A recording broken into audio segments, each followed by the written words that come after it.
வணக்கம், இது உங்கள் தேவகி சமையலறை. இன்னைக்கு நம்ம பார்க்க போகிறது ரொம்ப டேஸ்டியான சட்டுன்னு செய்யக்கூடிய கோதுமை மாவு அப்பம்.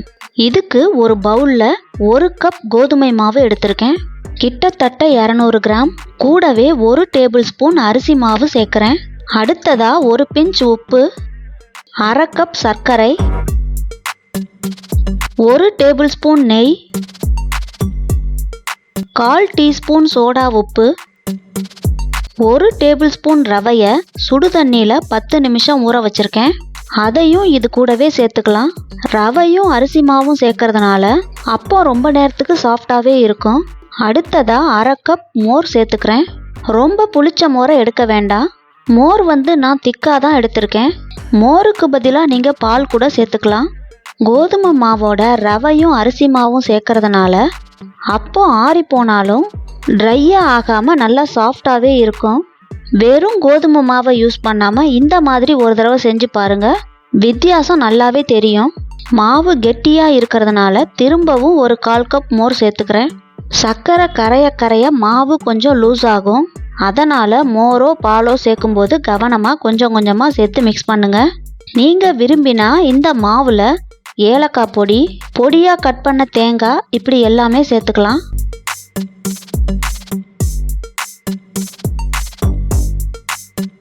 மாவை இட்லி மாவு பதத்துக்கு கரைச்சிக்கோங்க.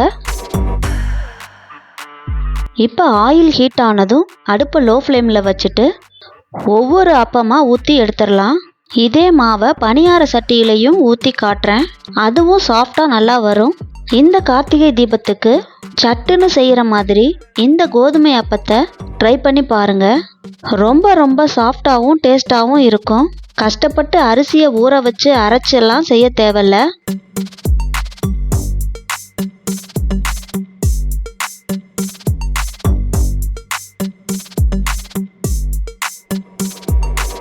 அடுத்ததாக பணியார சட்டியில் 1/2 குழிக்கு எண்ணெய் ஊற்றிருக்கேன்.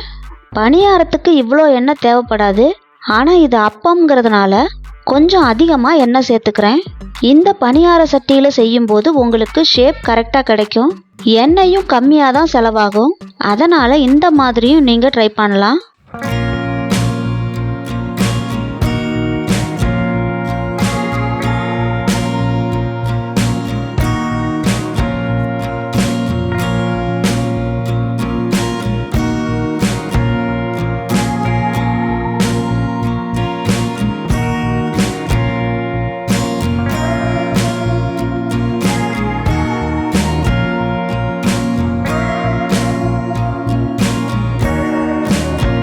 இப்போ ரொம்ப சுவையான கோதுமை அப்பம் ரெடி.